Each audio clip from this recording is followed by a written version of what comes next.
Bonjour, hi, marhaba, je m'appelle Alexa et bienvenue à mon premier épisode avec une invitée spéciale à Trétignon. Je vous présente Soraya, qui est créatrice de contenu et mannequin et qui est d'origine algérienne et québécoise. Ouais. J'ai trouvé ça super pertinent de l'inviter aujourd'hui, non seulement parce que c'est une femme qui m'inspire beaucoup avec son contenu, ses pensées, c'est aussi quelqu'un que j'ai eu la chance de voir grandir aussi de loin parce qu'on allait à la même école primaire. Puis je l'ai retrouvée sur les réseaux sociaux pendant la pandémie grâce à l'algorithme de TikTok. Yep. J'adore son contenu, j'adore ce qu'elle fait, j'adore ce qu'elle amène à brings to the table, je veux le dire en anglais. Puis je trouvais ça très pertinent de l'avoir aujourd'hui de par son expérience identitaire en tant que femme algérienne et québécoise qui fait partie de la diversité tant ethnique que corporelle, qui a tout plein d'idées, qui a, tu sais, il y a beaucoup de choses que tu m'as dit et que tu dis sur tes TikToks que je trouve super pertinent d'aborder.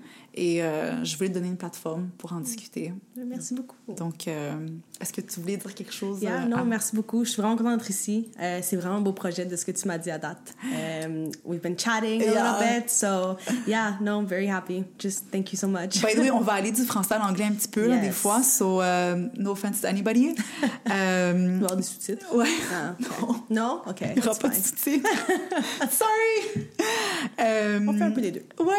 Donc, je regarde mes notes juste pour comme make sure. Qu'on fasse français, plutôt? Ouais, on va faire plus français. Okay. Mais c'est le premier épisode, so je sais pas à quel point l'auditoire est confortable avec le français ou l'anglais. Mm-hmm. Moi, je vais avec l'idée qu'on fait ça en français. C'est sûr qu'on est à Montréal, on est, nous, les deux franglophones, so, you know, a few words in English here and there won't hurt anybody. If anything, it's a good representation of who we are as people, so... That's what I'm trying to do, you know? I love it. Fait que je voulais que tu me parles un petit peu de ton identité. Comment tu as construit ton identité, sachant que tu as une mère québécoise, un père algérien, tu es née, tu as grandi à Montréal. Ouais. Physiquement, qu'on te voit, moi, je pense algérienne, je pense pas québécoise, puis j'imagine que c'est comme ça pour beaucoup d'autres personnes. And I love that. But how do you feel about it, you know? C'est ça, exactement. Souvent, quand je dis aux gens, je suis québécoise algérienne, ils pensent, OK, mais t'es algérienne qui est née au Québec. Ouais. Pas, ma mère est québécoise, mon père est algérien. Ouais. Donc, je pense que ça m'a toujours comme, tu sais, de base, moi, je m'identifie plus comme algérienne. Okay. Je me suis toujours ressentie comme j'étais plus acceptée avec ma famille en Algérie. Il y avait moins de différence. Puis, comme t'as dit, physiquement, les gens, ils me regardent, ils me disent, ben, ils vont peut-être pas dire algérienne, mais ils vont pas dire québécoise. Ouais. C'est sûr qu'ils vont pas dire « OK, t'es québécoise avec mes cheveux, avec mon teint de peau. » Donc, c'est ça. Mais ayant grandi au Québec, en même temps, je m'associe pas avec la mentalité algérienne. Mm-hmm. J'ai des valeurs qui sont très différentes. Donc, c'est comme un jeu de « Qui suis-je? » Mais je suis Soraya. Mais c'est vraiment des bons points que t'apportes parce que j'ai comme vécu des choses similaires aussi. Puis t'as dit quelque chose qui put de... You went right on it. Tu t'identifies selon la manière dont les autres vont t'identifier. Exactement. Et juste en termes d'identité en général, il y a non seulement la manière que nous, on se sent par rapport à quelque chose, mais c'est aussi est-ce que les autres vont nous accepter en tant que cette chose-là. Ouais. Puis je trouve ça comme un peu dommage aussi parce que like you can be whoever you want to be. And you have access to both identities. Yeah. And you have the right to both, you know, if we're going to go in terms of accessible. And t'as le droit, t'as pas le droit. T'as le droit. T'as ta mère qui est québécoise, ton père qui est algérien. Comme y a personne pour te dire que t'es pas algérienne ou que t'es pas québécoise. Mais le fait que tu t'identifies plus comme algérienne parce que les gens vont te reconnaître comme étant algérienne, de par ton nom, de par ton physique, c'est spécial. Ouais. Parce que, at the end of the day, you're just as much québécoise que algérienne. Puis en termes de valeurs et dans ton quotidien, t'es très québécoise aussi. Ben, un peu des deux. Tu sais, dans le fond, comme t'as dit, je suis exactement moitié-moitié. J'ai un passeport canadien, j'ai un passeport algérien. J'ai passé toute ma jeunesse au Québec, mais j'ai passé tous mes étés en Algérie. Okay. Donc, j'ai vraiment fait comme un peu d'aller-retour des deux. J'ai toujours eu accès à ma famille québécoise, du côté de ma mère, qui... je dirais, du côté de ma mère, c'était beaucoup plus prononcé que j'étais différente. OK. Du côté de mon père, c'était juste, OK, ben, les Canadiennes, elles parlent pas arabe. C'était vraiment juste ça, la différence. On parlait toujours en français. Sérieux? Literally. Donc, c'est comme... Mais il y avait pas de, comme... C'était pas comme, OK, t'es différente. C'est juste comme, OK, genre, tes circonstances sont différentes. Mais t'es quand même l'une des nôtres. Alors que du côté québécois, c'était vraiment comme... T'es pas nécessairement l'une des nôtres. T'es juste vraiment là, comme... invitée. Ouais. Donc, je dirais que ça, c'est la partie la plus difficile de ça. Aussi, en matière d'identité, je pense que, tu sais, on était à la même école primaire, il y avait beaucoup de diversité. Ouais. Donc, j'avais pas catché, moi, que j'étais différente jusqu'à ce que j'ai comme 18 ans. J'ai toujours été dans un milieu très diversifié. La diversité culturelle a toujours été très présente. Mes meilleures amies en grandissant étaient aussi moitié libanaise, moitié québécoise, moitié quelque chose, moitié quelque chose. J'ai un meilleur ami qui est moitié grec, moitié chinois. C'était normal. C'est juste jamais comme... remis ça en question. C'est ça, on est tous différents. On a tous nos caractéristiques différentes, mais c'est en sortant du milieu où j'ai grandi que j'étais comme, OK, donc je suis pas blanche. Mais ça, je le savais, mais j'étais comme, tu sais, c'est quoi, je suis qui? Puis c'est vraiment de toujours, comme le trait d'union, d'être entre les deux. D'être vraiment, je comprends la mentalité des deux côtés. J'ai toujours compris et j'ai toujours été accepting? J'ai toujours accepté les gens des deux côtés, mais je comprends aussi pourquoi ils pensent de même. Pourquoi ils pensent de cette façon. T'as développé aussi de l'empathie envers des perspectives qui sont pas nécessairement les tiennes parce que t'as grandi avec ça. Même si tu t'identifies pas à ça, tu la comprends. Exactement. Pareil pour moi, mais t'as dit quelque chose d'intéressant. Genre, tu sais, tu savais pas que t'étais différente. Et c'est comme s'il y a eu comme un point tournant peut-être dans ta vie où est-ce que t'as réalisé que, OK, je suis québécoise, mais on dirait que je suis pas vraiment québécoise, apparemment. T'as parlé de ta famille qui est québécoise, que peut-être le niveau d'acceptation, si on veut, était peut-être différent que celui de ton côté algérien.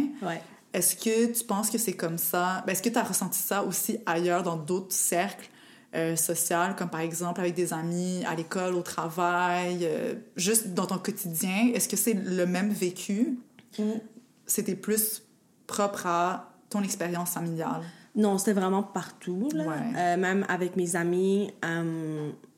Pas vraiment avec mes amis, parce que, comme j'ai dit, mon cercle d'amis est vraiment diversifié. Mais c'est plutôt peut-être même à l'école, au travail surtout. Je dirais au travail, à mon travail maintenant. La chose que je sais toujours, quand les gens me comprennent, ils vont pas me comprendre, c'est quand les gens ont du mal à dire mon nom. Genre, c'est 6 lettres, Soraya. Mais il y a toujours des gens qui vont pas être capables, puis c'est comme, OK. Donc, soit vous avez jamais été exposé à de la diversité, vous savez pas quoi faire, ou vous faites juste pas l'effort et vous voulez juste pas m'inclure.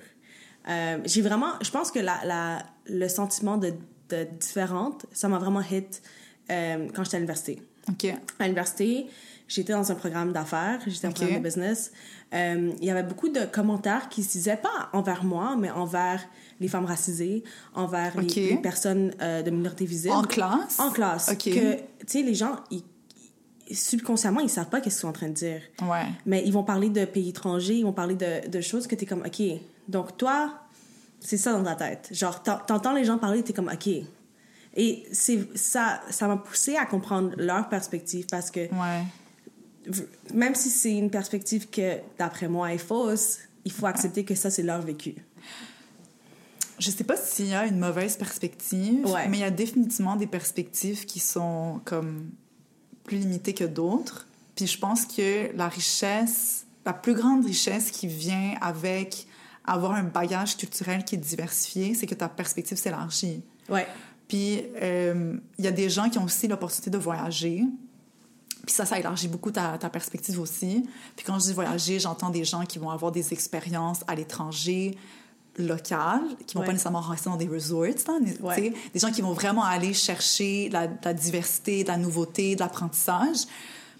Comme c'est pas juste les gens issus de la diversité qui sont ouverts d'esprit et qui ont une perspective élargie. Il y a aussi des gens issus de la diversité qui ont une perspective très renfermée.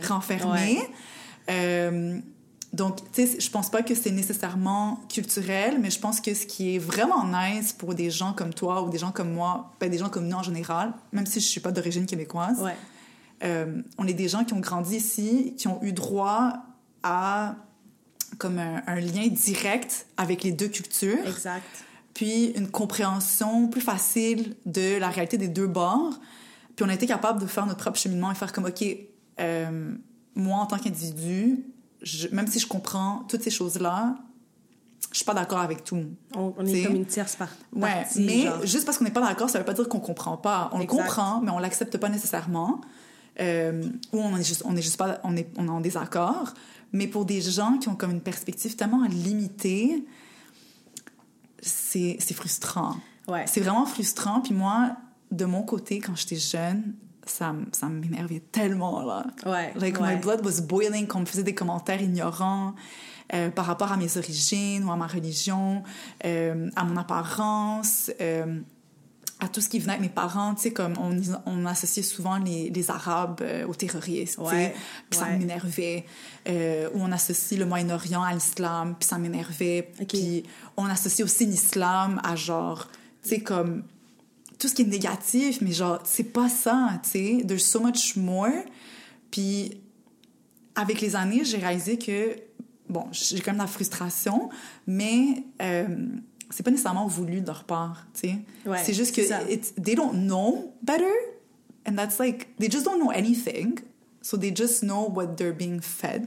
Yeah. Puis le but d'aujourd'hui, puis le but de, tu sais, mes prochains épisodes, puis juste des conversations que j'ai autour de moi, c'est de changer un peu ce narrative, de déconstruire un peu pourquoi ils pensent comme ça.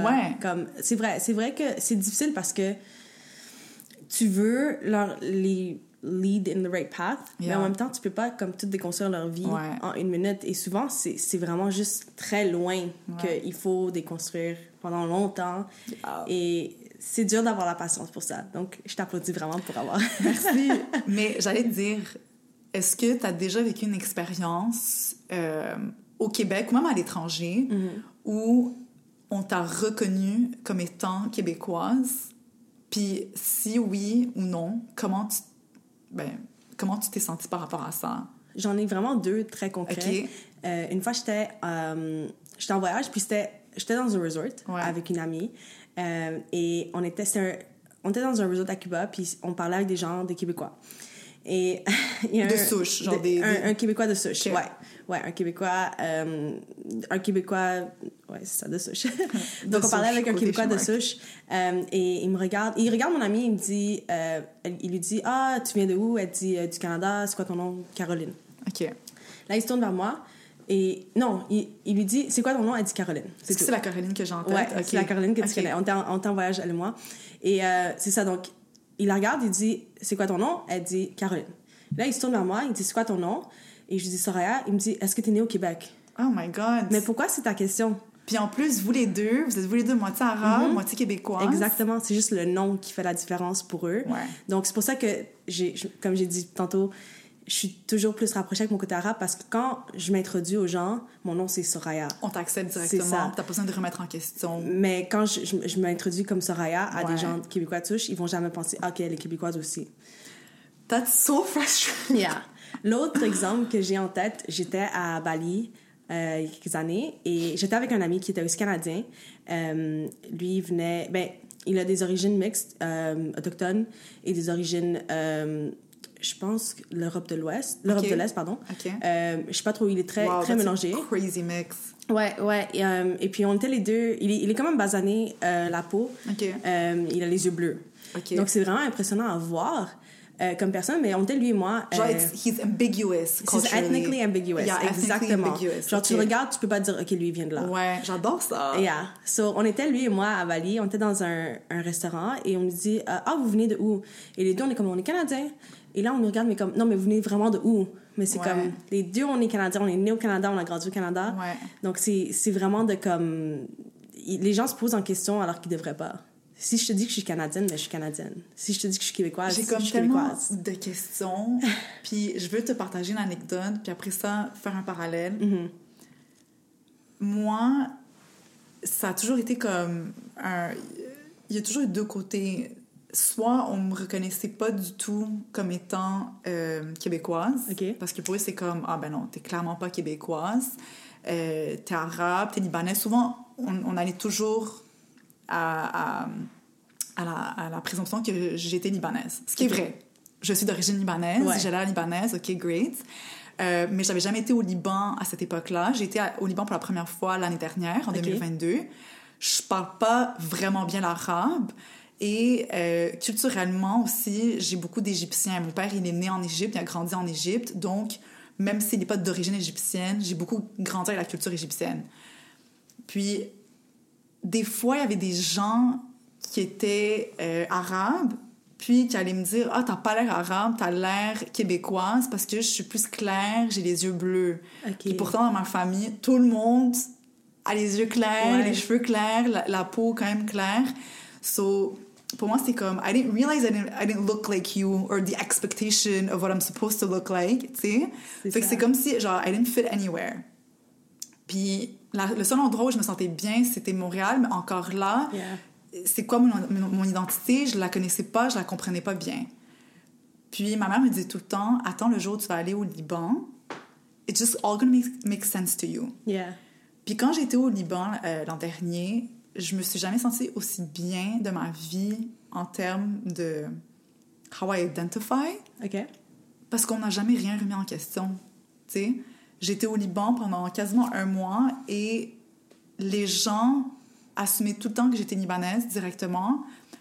Obviously, ils comprenaient que j'habitais pas au Liban, que j'avais pas grandi au Liban, que je faisais partie de la diaspora, parce que je parlais pas très bien la langue ou j'avais un petit accent ou peu importe. Mais c'était tout le temps... Ah, de quel village vient ta famille? T'es là pour combien de temps? Est-ce que t'es content? T'aimes ton pays? Comment tu te sens? Et whatever. Et tout le monde là-bas, même si on est tous très différents physiquement, les Libanais, on se ressemble dans nos différences. And I felt so validated. And it felt so good. Mais en même temps, je me suis vraiment remise en question. Puis c'est là d'où l'idée est venue pour le podcast, plus concrètement, parce que j'avais quand même déjà plusieurs idées. Mais j'étais comme, c'est fou que je suis née ici, j'ai grandi ici, mais j'avais jamais mis les pieds au Liban. Puis c'est au Liban que, genre, I made sense for other people. Tu sais, même si, genre, comme, OK, oui, je suis d'origine libanaise, mais comme, merde, you know? Mais tu peux marcher dans la rue sans avoir à t'expliquer. C'est ça, c'est exactement. J'avais pas besoin de m'expliquer. Si tu parles pas, si tu fais pas la bouche, personne va te poser de questions, t'es juste là. Exactement. Mais je pense que la façon que je le vois, parce que c'est la même chose pour moi, du côté algérien, tu sais, des fois on m'a dit tu ressembles pas à une Algérienne, alors que je suis comme OK, mais ça ressemble à quoi une Algérienne? Parce que si tu regardes l'Afrique du Nord, c'est tellement mélangé. Surtout les Algériens. Avec la Kabylie, les Kabyles sont très clairs de peau. T'as des gens plus au sud qui sont très foncés. Donc pour moi, c'est comme, OK, whatever. Mais la façon que je l'ai toujours vu, c'est que du côté québécois, pour eux, c'est presque une threat à leur identité québécoise, alors que du côté algérien, c'est pas une threat de voir quelqu'un qui vient du Canada qui retourne en Algérie parce qu'ils vont toujours te garder à cœur. Alors que du côté québécois, c'était toujours comme, mais si toi, t'es québécoise, moi, je suis moins québécois, un peu. OK. So, moi, quand les gens me parlent d'identité québécoise, j'aime ça demander... c'est quoi cette identité-là pour toi? Parce qu'on va souvent parler de, comme, tu sais, de valeurs, de culture, whatever. Mais all of this is things that we share. Puis la langue, tu sais, on parle le français. On a des valeurs communes à l'idée de culture québécoise. On connaît l'histoire, on fait partie de l'histoire. On consomme des artistes et des séries et des films qui sont du Québec, que ce soit en français ou en anglais. Tu sais, par exemple, je pense à Keith Trinada, who's from Montreal, puis Charlotte Cardin, qui est de Montréal, que je consomme, tu sais, les deux, whatever, les séries télévisées, pareil, all of that. Mais il y a quand même des gens qui vont remettre en question le fait qu'on puisse te considérer québécoise. Puis là, c'est comme, OK, mais alors, en réalité, t'associes à l'idée du Québécois une image physique. Puis, that's kind of an issue. Parce qu'il n'y a pas une image physique qui rassemble tous les Québécois. Mais la façon que je le vois, tu sais, il y a 2 façons de le voir. Et comme toujours, je vais toujours, dans toute ma vie, dans tout ce que je vis, je vais toujours voir les 2 côtés. Et la façon que je le vois du côté d'un Québécois de souche, qui a peut-être toutes ces générations toutes les générations jusqu'à avant la colonisation, là, sont de souche. Dans leur tête, ils sont Québécois de souche. Donc, pour eux, c'est quelqu'un qui est arrivé ici de Nouvelle-France, qui est arrivé en Nouvelle-France, qui a fait sa vie ici, qui est resté ici, qui a été toujours loyal et fidèle au Québec. Donc, c'est ça que je pense, j'imagine leur vue des choses. Mais avec du recul, je sais que Québécois, c'est juste quelqu'un qui vient d'ailleurs. Parce que, à moins que tu sois autochtone, tu viens pas d'ici. Exactement. Tu viens pas d'ici. Puis je vais ajouter à ce que tu viens de dire. Il y a des gens qui sont au Québec depuis plus longtemps que beaucoup de Québécois de souche. Ouais. Et qui sont pas considérés Québécois. Par exemple, il y a eu des esclaves. Ouais. Qui venaient des Antilles, des Caraïbes, qui sont pas considérés Québécois, mais qui sont là depuis bien plus longtemps. Mais pourquoi? À cause de la couleur de leur peau. Puis, parce qu'ils ont une autre langue à part le français. Mais à part le français, c'est-à-dire qu'ils parlent aussi français, tu sais. C'est comme, ils ont juste 2 langues plutôt qu'une seule. Puis, je pense, par exemple, aux vagues migratoires au Québec. Il y a eu plein de vagues d'immigration du Moyen-Orient dans les début des années 1900, même dans les années 1800. Puis qui ont même changé un peu la sonorité de la consonance de leur nom de famille quand ils sont venus ici. Fait que c'est des noms qui ont été comme des noms arabes qui ont été francisés. Par exemple, des gens qui venaient d'Alep, ils ont eu le nom alpin. Wow. Ouais. OK, je savais pas ça. Ouais, il y a comme plein de trucs comme ça qui ont été adaptés. Puis, je pense que ceux qui se sont sortis puis qui ont été acceptés comme étant québécois, c'est souvent ceux qui ont qui ont eu des noms plus francisés et qui ont des apparences physiques plus white passing, si on veut. Ouais. Je dis white passing, on est blanc aussi, mais comme, tu sais, l'idée du white... De quand tu regardes quelqu'un. Exactement. Yeah. Puis, il y en a d'autres, ils sont restés avec le stigma de genre, tu viens d'ailleurs. Yeah. You know? So why? Puis moi, je sais pas, je trouve ça... je trouve qu'il faut se poser des questions. Puis, dans une société comme dans laquelle on vit aujourd'hui, où est-ce qu'on veut avoir cette idée de... On vit tous ensemble, on partage la culture ensemble, on parle la même langue, on se côtoie, puis on s'aime, puis on construit un futur ensemble dans la même direction. Il faut que l'identité commune soit plus accessible. Pour moi, quelqu'un comme toi, qui a comme un pas de plus vers cette identité-là et ne réussit pas à être reconnu comme étant des leurs, pour moi, c'est mind-blowing in the worst possible way. Yeah. You know? Absolutely. Parce que it just doesn't make sense. And the only way that I can understand that is in, like, ce manque de volonté d'accepter des gens qui ne fitent pas le moule qu'on s'est mis en tête, inconsciemment aussi. Tu sais? Comme la moitié de tes gènes viennent du Québec. Du Québec. Du Québec, du Québec. La famille de ma grand-mère, c'est Vio. Tu sais? Yeah.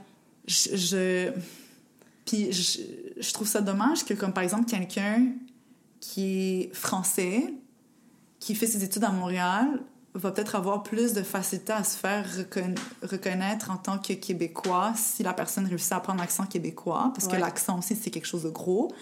Que toi, qui est né, qui a grandi ici, qui a les valeurs québécoises, qui a grandi dans une famille québécoise, qui a du sang québécois, si on le veut.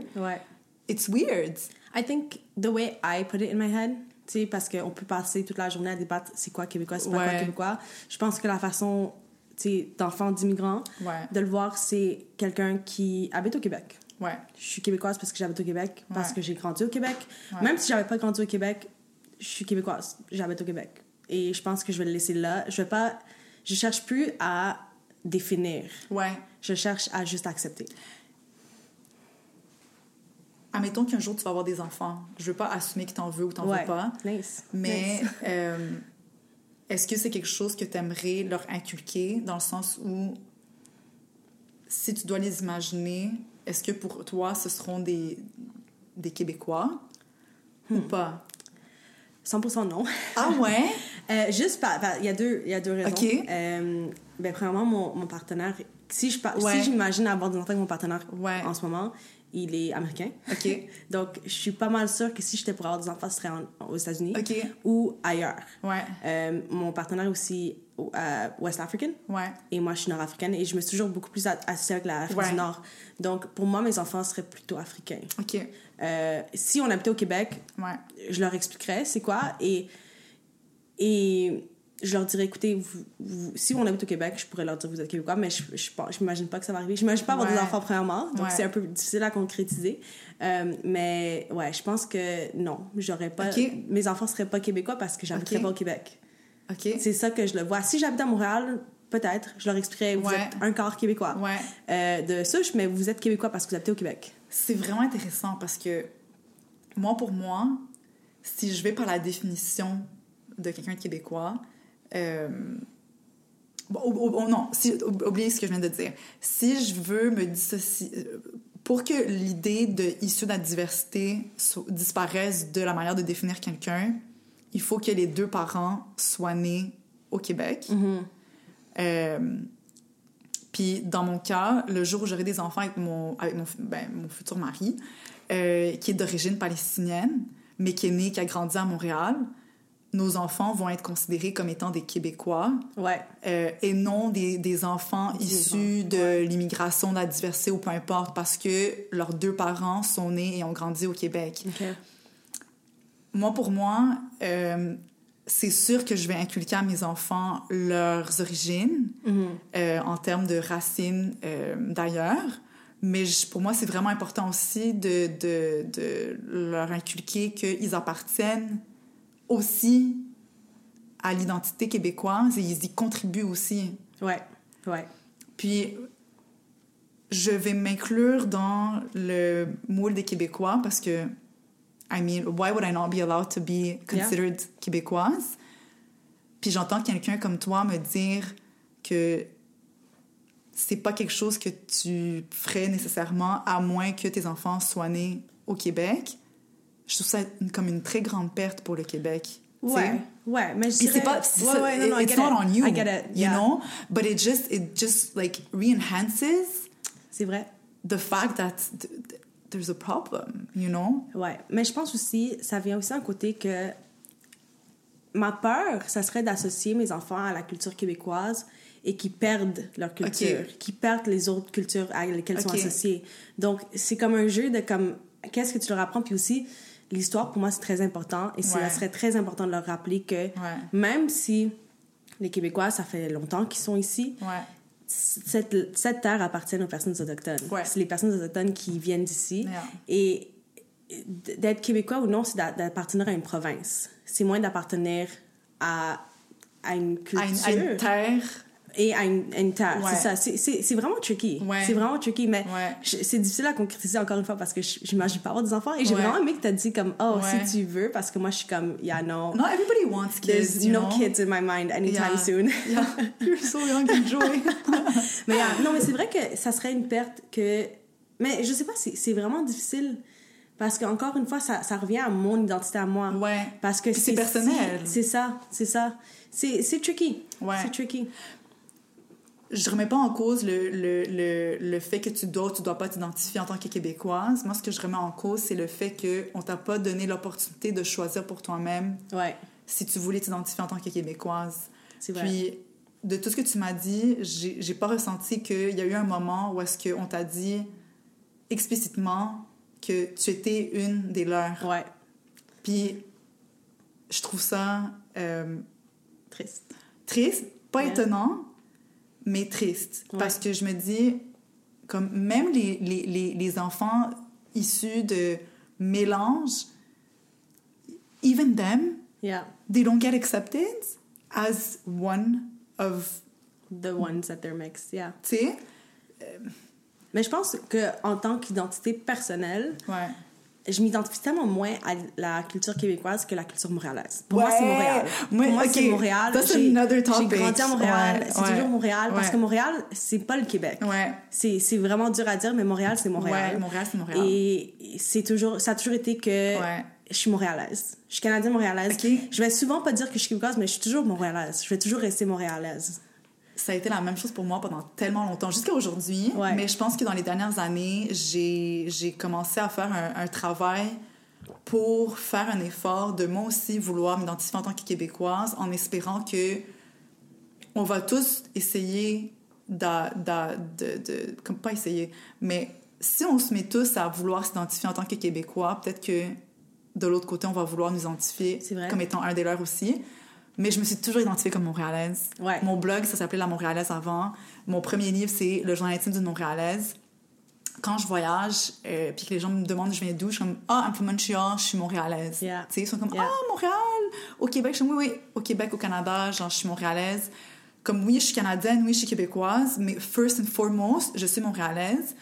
Puis c'est quelque chose que j'ai remarqué autour de moi. On est pas mal, beaucoup à s'identifier de cette manière-là. Pourquoi? Parce que c'est accessible. Puis c'est accessible parce que entre nous, entre enfants d'immigrants, j'ai remarqué qu'on s'est comme créé une sous-culture au Québec. Ouais, c'est notre propre culture. Ouais, puis cette culture-là, elle est accessible pour nous. Pourquoi? Ouais. Parce qu'elle nous ressemble, puis elle émane de qui nous on est.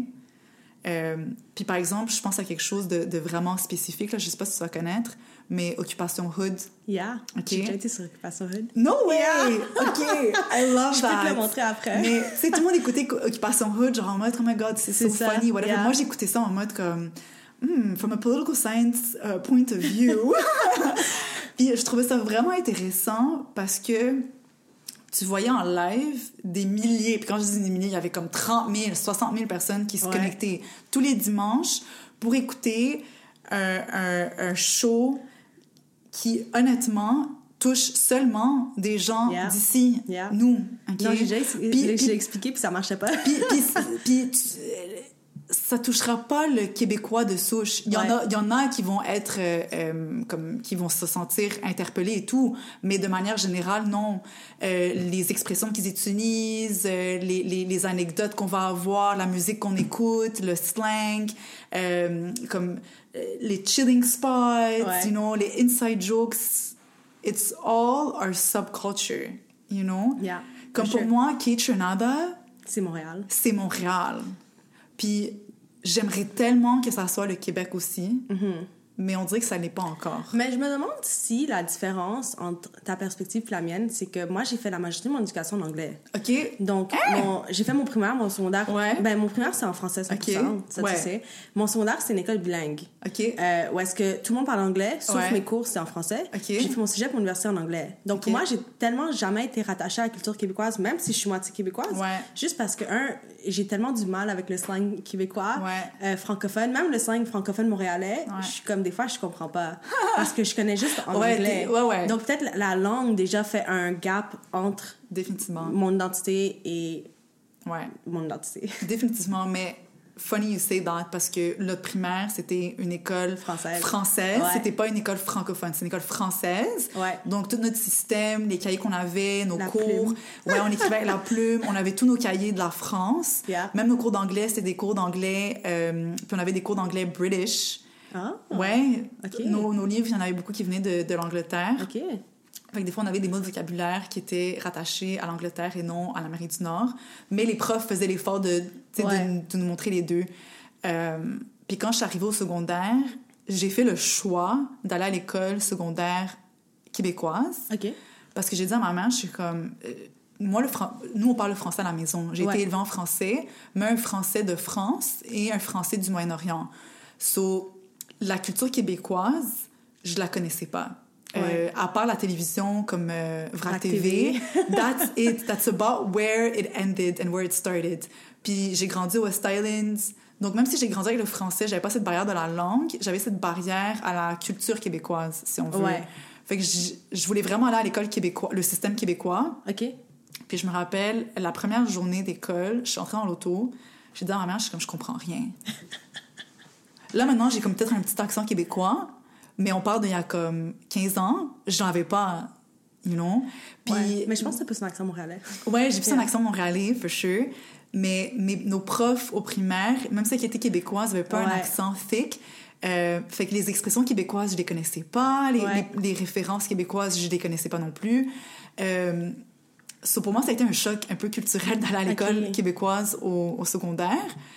Puis après ça, au cégep, j'étais un cégep quand même assez multiculturel, mais encore une fois, il n'y avait pas comme this really strong Québécois identity there. Il y avait beaucoup de francophones, mais pas nécessairement des Québécois de souche, you know? Fait que c'était difficile un peu, genre, de comme naviguer dans cette identité-là, parce que c'est comme, je suis ici, je suis née là, j'ai grandi là, je vais à l'école ici comme tout le monde, mais I don't identify as this, and they don't, like, they see me, and I'm not one of them, you know? Yeah. But why? Parce que, like, on paper, you are. I am, yeah. You know? Puis même dans mes amitiés, c'était rare que j'avais des amis québécois de souche, you know? Même mes amis qui étaient québécois de souche, c'était en fait des Québécois dont les parents étaient français. Ouais. Puis tu sais, it didn't go that far. OK. So, puis if anything, we bonded more sur notre culture commune française. OK. Parce que ma mère, qui a grandi en France, j'ai beaucoup grandi avec la culture française. Les chanteurs français, les feuilletons français, les livres, genre, c'est avec ça que j'ai grandi.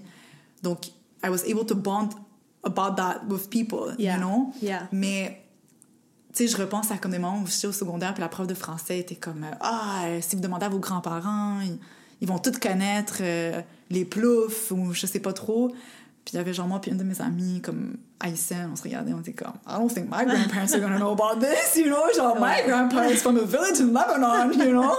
Comme c'est difficile, mais comme we learned, we learned to appreciate some things and not appreciate others, like in any culture. And at the end of the day, c'est comme en tant qu'adulte, je suis genre OK, comme acceptez-moi, tu sais. Puis il y en a qui vont m'accepter. Puis des fois, j'ai comme l'effet inverse. Il y a des gens qui vont assume directement que genre je suis québécoise, puis ils vont avoir comme presque peur d'assumer que je suis pas québécoise, même si they kind of know. Okay. It's like written all over my face. Mais c'est vrai que comme ce que t'as dit tantôt, ça m'a fait penser que si je faisais ça, puis je savais pas ton nom, tu me disais, je suis née au Québec, j'ai grandi au Québec, j'ai toujours vécu au Québec, ben je suis comme, OK, elle est québécoise. Elle est québécoise, genre, si je fais ça, je sais pas ton nom. Mais j'ai mon nez, c'est... it goes like... Middle Eastern. Mais juste tes traits, c'est pas très québécois. Mais tu m'as fait penser aussi que peut-être qu'un des facteurs qui fait que moi, je m'associe pas avec la culture québécoise aussi, c'est que ma mère ne s'associe pas avec la culture québécoise. OK! Ma mère a aussi grandi dans un milieu très diversifié. Interesting. Elle a été au collège français, elle a fait le système français en même temps. Donc ma mère, quand tu lui parles, souvent, les gens vont pas penser que ma mère est québécoise non plus. That's really alors qu'elle est née au Québec. Son nom est purement québécois. Donc, c'est peut-être aussi pour ça que moi, j'ai vraiment pas été rattachée à ça. La personne la plus québécoise que je connais, c'est ma grand-mère. Puis même à ça, je suis comme, OK, mais on est différentes. Moi et elle. Ma mère a toujours été contre la monoculture québécoise. C'est toujours quelque chose qu'elle nous a dit. Monoculture, that's interesting. I like that. Elle dit, j'haïs la monoculture québécoise. Ma mère, quand elle parle, elle a un accent Radio-Canada français. Comme juste basic. Mais l'accent, c'est gros, là. C'est comme on dirait que ma mère, elle parle comme un dictionnaire. Ouais. Donc, c'est intéressant de voir comment aussi la façon que nos parents s'identifient vont faire comment nous, on s'identifie. Ouais, c'est tellement vrai. Ouais. C'est tellement, tellement vrai. Mais écoute, comme... Je pourrais tellement parler de ça pendant des heures. Mais il y a tellement d'autres choses que j'aimerais aborder avec toi. Yeah. Mais t'es créatrice de contenu. Mm-hmm. So, on va pouvoir continuer dans cette conversation-là, mais en ajoutant comme un autre élément. Comment est-ce que tu penses que les réseaux sociaux ont contribué à ton identité? Puis, est-ce que les réseaux sociaux t'ont permis de t'identifier davantage en tant qu'Algérienne ou davantage moins en tant que Québécoise? Like, did that play any role? And also just as an individual, you know, like the impact that it had on you. Je suis sûre que TikTok, 100%, ça m'a rapproché à ma culture algérienne. Ouais, OK. Québécoise, pas autant. Tu sais, il y avait j'ai été rapprochée à la culture montréalaise, ça c'est sûr. Occupation Hood, 100%. Tout ce que je fais sur les réseaux sociaux, c'est très centré sur Montréal. Mais ça m'a aussi rapproché à ma culture algérienne parce que j'ai rencontré des personnes algériennes qui étaient plus comme moi. Okay. Donc, dans ma vie avant, je suis pas très proche de mon père. Okay. Donc, j'ai quand même pris un recul de la culture algérienne quand j'ai arrêté d'être proche avec mon père.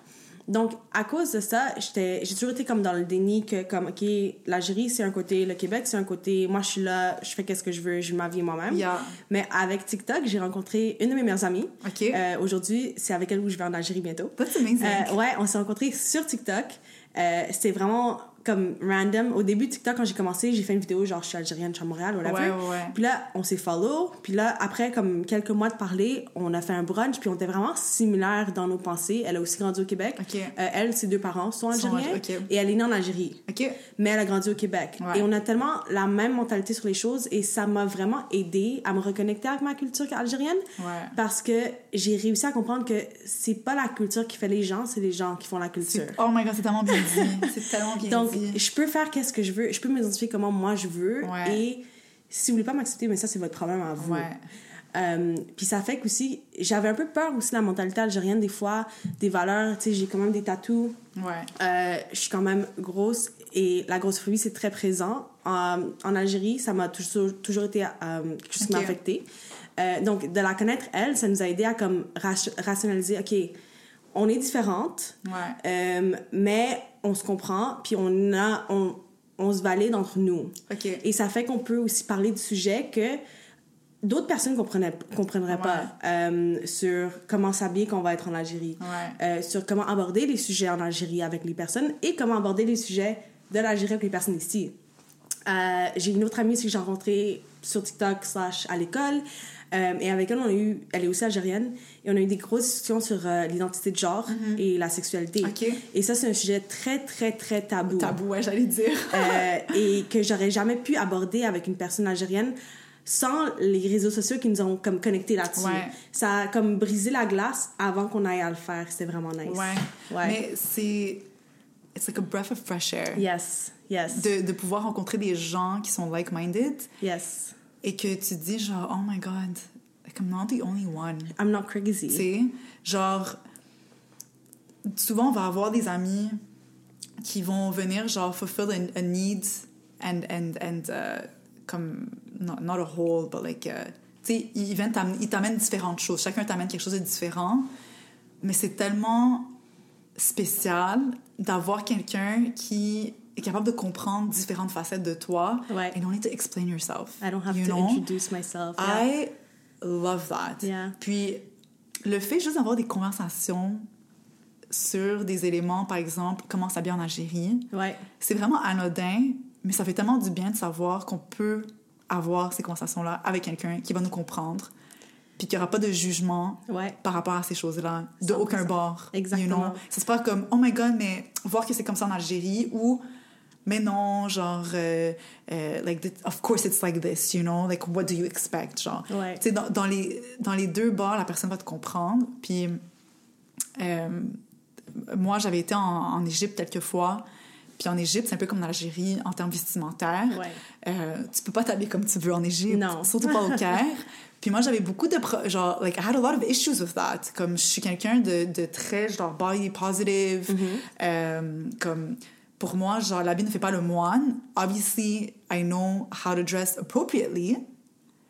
But according to, like, my views and my values, you know? Yeah. For me, wearing shorts is not inappropriate as long as you don't see my butt cheeks, you know? But for others, it might be offensive. And for others, seeing your butt cheeks is not that bad. Yeah. It's like there's degrees. Fait que pour moi, c'est comme, I always trusted my own judgments.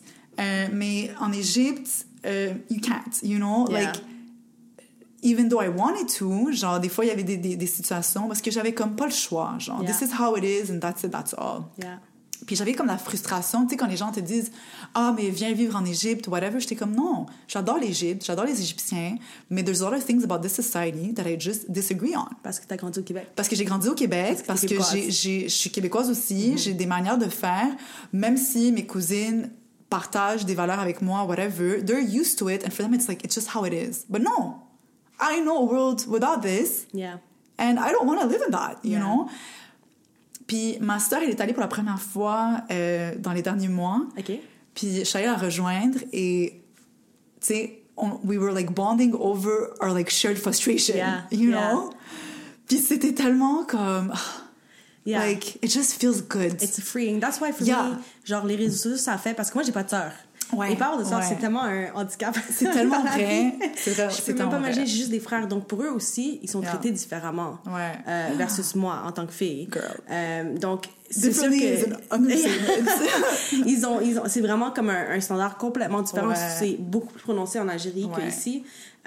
Donc, c'est pour ça que d'avoir... Tu sais, l'algorithme TikTok m'a vraiment rejoint. Et ça a vraiment créé comme des relations que je suis vraiment contente d'avoir. Ça fait aussi que comme... Il y a aussi... Je dirais aussi que comme...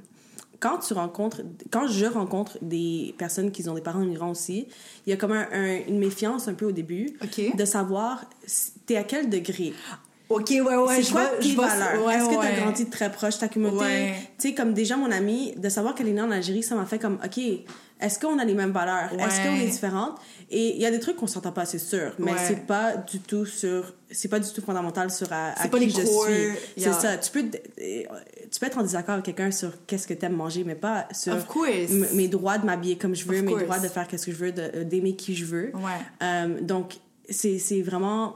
Je suis vraiment grateful pour les réseaux sociaux. Such a good point. Puis, it's crazy, j'ai même pas pensé à ça avant aujourd'hui, mais c'est tellement vrai. Il y a comme une échelle, il y a comme un degré. C'est un spectrum, c'est définitivement un spectrum. Puis, je me suis toujours sentie un petit peu comme le mouton noir dans ma communauté, si on veut. J'ai eu le blessing de grandir avec 2 parents très ouverts d'esprit. Des parents comme accepting and loving and caring, not saying that other parents aren't, mais des gens qui sont capables de, même si c'est pas leur réalité, ils sont capables de faire comme OK, j'accepte, même si je comprends pas, même si je suis pas d'accord, j'accepte. Fait que j'ai grandi avec ça. Puis c'est pas tout le monde qui grandit avec ça à la maison, dans la communauté. Puis il y avait beaucoup de choses que like I had very strong opinions, you know? And not everybody had those opinions. And people had strong opinions, but on the other side. Ce qui est difficile des fois, parce que t'es comme, OK, je suis ce que je suis, mais je relate pas à ces choses-là, puis je veux pas relate à ces choses-là, tu sais? C'est ça, puis t'as le droit à ton opinion, mais si ton opinion m'oppresse. C'est comme aussi, récemment, j'ai perdu un ami exactement pour ça, parce qu'on parlait d'immigration, on parlait de trucs, et ses avis sur ses valeurs sur certains trucs, sur l'identité de genre, les droits de la femme aussi, c'était quelque chose qu'il n'avait pas la même compréhension que moi, il n'avait pas les mêmes valeurs que moi, donc j'ai dû me mettre à l'écart de cette relation-là, parce que j'étais comme, si toi, t'acceptes pas qui je suis, on peut pas être amis.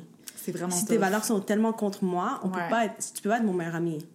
Donc, ça, c'est quelque chose que c'est difficile à naviguer aussi, parce que tu veux être ami avec tout le monde, mais tu peux pas être ami avec tout le monde. C'est pas possible. Pas au même degré. Non, c'est ça. Mais il faut accepter les autres pour la valeur. Donc moi, je vais pas essayer de changer qu'est-ce qu'ils pensent, mais je vais changer avec la relation avec... Exactement. Définitivement. C'est très vrai.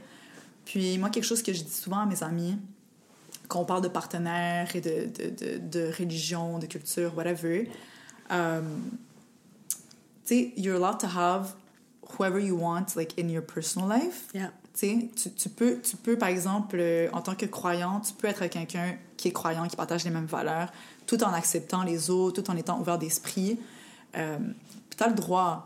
Mais, tu sais, tu peux faire ce choix de pas t'associer avec des gens qui te rejoignent pas du tout. Like, you're allowed to do that, you know? Like, in the same way, you're allowed to choose people who are like-minded, you're allowed to not choose people who aren't. You know? No, for sure. Puis, I feel like that's a hard pill to swallow for a lot of people. Tu sais? Puis je pense que comme en tant qu'adulte, on grandit, puis on se développe tous petit à petit, on forge nos opinions, nos pensées, what we're comfortable with, what we're not comfortable with. And it's not always easy to be on the same page with everybody. I applaud you for like making that decision. That's for sure tough. Je suis sûre que ça devait être heartbreaking. Like, it was. Breaking up a friendship is really a tough thing to do. But also, like, you want to live your truth, and you don't want to spend your time always having to justify yourself. Non, 100%. You know? Et c'est des décisions difficiles, mais à la fin de la journée, si on veut un monde qui est plus inclusif, des fois, il faut faire ces décisions-là. Et tu as parlé de religion. Religion, c'est aussi un gros aspect de la culture que pour moi, je vais jamais voir eye to eye with anybody. Yeah. Parce que j'ai l'expérience que j'ai vécue. Ouais. J'ai grandi dans une... Elle est personnelle à toi. Exactement. Elle t'appartient. Exactement. Comme moi, personnellement, j'ai grandi dans une maison où ma mère était catholique, mon père était musulman. OK. Et on a toujours comme eu une compréhension des deux. On a toujours fêté l'Aïd. Ouais. On a toujours, en même temps, fait Noël. Mais ça, c'est parce qu'en grandissant au Québec, tu connais... C'est comme ça. C'est ça, nos fêtes. C'est ça, nos journées de congé, genre. Donc, j'ai toujours eu les deux. Mais en plus, j'ai été dans une école secondaire qui était magistralement juive. OK. Donc, j'ai vraiment fait comme les trois. This is very interesting dynamic. Donc, à mon école secondaire, on avait nos jours de congé, c'était les journées de fête juive. OK. Donc, j'ai toujours eu comme, OK, je comprends ça. Et maintenant, mon partenaire à moi, il est chrétien. OK. Et moi, je me suis toujours identifiée plus comme musulmane. OK. Aujourd'hui, je trouve que la religion, c'est personnel. Ouais. C'est ce que tu crois en toi. Donc, c'est vraiment comme, tu sais... Yeah. Je dirais que je crois pas en religion organisée, mais ça, c'est chacun de voir. You don't need to put a tag on it. C'est ça. Comme, moi, en tant que croyante, pour moi, je m'en fous quelle religion les gens s'identifient. Pour moi, le plus important et le plus enrichissant, c'est juste de croire en quelque chose. Mais c'est ça, mais c'est ta relation à toi, à tes croyances. Et c'est pas parce que... healthy relationship to that. Exactement. C'est pas parce que les autres personnes croient en autre chose que ça te dérange toi. C'est pas ta vie, c'est leur vie. C'est eux qui décident ça. Et je pense que c'est... En tant qu'enfant d'immigré, ça te pousse à accepter tout ça. Parce que si t'avais grandi dans un pays où il y a moins d'immigration qu'au Québec, peut-être que t'aurais été moins exposé aux choses comme ça. Puis... dépendant de la culture que tu as à la maison, you're not going to have the same relationship with religion. Mm-hmm. Par exemple, les Québécois on va dire de souche, là, je déteste dire ça, là, mais la monoculture québécoise. La monoculture québécoise, il y en a beaucoup qui vont être contre la religion. Oui. Puis, moi, je trouve ça triste un petit peu d'être contre l'ensemble des religions, puis du christianisme au total, à cause de leur expérience, que je comprends et je compatis. But there's a lot of beauty to it as well, you know? C'est un peu comme dire, c'est pas bon l'islam à cause des musulmans, les quelques musulmans qui ont foutu la merde, tu sais? Non, justement. C'est vraiment dommage. Fait que moi, je trouve ça dommage quand les gens sont comme, ah ouais, t'es chrétienne, genre, tu vas à l'église. Mais c'est comme... Ça change quoi dans ta vie? Like, first of all, ça change quoi dans ta vie? Second of all, it's not all bad. Non, c'est ça. Tu sais, like, if I'm choosing to be Christian today, there must be something good to it, you know? Nobody forced me into it. Nobody, like, did anything. And also, it's personal, tu sais? Comme... je trouve que c'est personnel, ça devrait pas être tabou non plus. C'est ça. Puis je trouve que dans notre société, surtout au Québec... On essaie d'effacer la religion, puis on essaie de, comme, tu sais, hush-hush un petit peu, dans le sens où, tu sais, chacun vit sa religion à la maison, the way... It should be like you live your own religion in your own way personally, but we should be able to talk about it without feeling like you're being shamed or judgy or whatever, tu sais. Comme parmi mes meilleures amies, j'ai des amies musulmanes pratiquantes, puis plus je les côtoie, plus elles me côtoient, plus on réalise we're actually like we're a lot more the same than we are different, you know? Like, j'ai beaucoup plus en commun avec quelqu'un de croyant musulman ou juif que quelqu'un de non-croyant. Ouais, 100%. C'est tricky. C'est vraiment tricky. On parle de ça, mais la religion, c'est tellement un gros aspect de la culture qu'on peut pas l'ignorer. Puis il y a aussi tout le côté politique aussi, puis l'instrumentalisation de la religion. That's like a whole other thing. Mais ouais, on rentrera pas dans ça, parce que that's like literally a never-ending topic. Surtout when you come from like Arab countries. Yes. And I think that's also why des fois la relation à la religion peut être très difficile pour beaucoup de personnes, surtout en tant que femme. Mais ouais. Mais je pense aussi, tu sais, dans mon expérience personnelle, pour moi, ça a toujours été clair que la religion, c'est personnel et que c'est tes croyances. Et ça, je pense que ça vient un peu du fait que mon père a immigré ici pendant les années du terrorisme en Algérie. Donc, d'un côté, j'ai vraiment... Cette année, j'ai comment compris un peu mieux qu'est-ce que c'était les années noires en Algérie, les dark years. C'était quoi, qu'est-ce que ça voulait dire, parce qu'on m'en a jamais parlé. Ça a toujours été quelque chose qu'on parle pas, que tu gardes caché. Et c'est quand je me suis reconnectée avec ma famille, comme mes cousines et tout, que je comprenais des choses comme ma tante, elle a juste dit, on est allé en Tunisie pour faire nos passeports, puis je suis comme, pourquoi? Elle est comme, il y avait pas de consulat, genre. il n'y avait plus de consulat dans l'ambassade canadienne. Donc, c'est comme... Ça a un peu dégoûté toute une génération de la religion parce qu'ils sont tellement opprimés par ça que mon père, il voulait pas nous transmettre la religion. De ça le plus possible. Il voulait dire c'est personnel, c'est pas à l'État et c'est pas à personne de dicter qu'est-ce que tu fais. Mais, oh my God, j'ai tellement de pensées. Mais genre, une chose, l'idée de pas transmettre toute l'histoire à ses enfants. Oui. Quand t'es immigrant, it's tough parce que I feel like as a child of an immigrant, you need to know these stories to understand who you are and why you are here today. Yeah. Puis moi, genre, tu sais, je savais que mon père était né en Égypte, mais mon père a l'air zéro égyptien. OK. Puis j'étais comme, OK, mais comme... How did we end up in Egypt, you know? Like, I didn't know. Mais il y a comme le génocide qui s'est produit, tu sais, puis nobody talks about it. C'est comme trop tabou et on veut pas apprendre. C'est ça. Si on partage pas, on n'apprend pas. On n'apprend pas. C'est ça. Puis... I don't know, my whole identity just never made sense. Puis j'étais comme, OK, mais pourquoi est-ce que les Égyptiens me considèrent pas égyptienne? Like, I don't understand.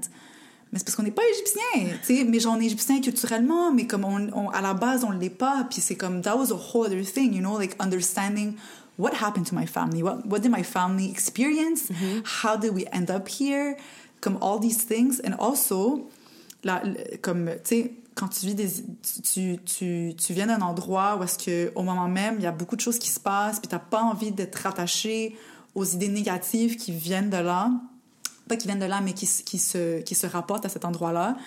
Je pense à ma mère quand ils ont immigré en France pendant la guerre civile au Liban.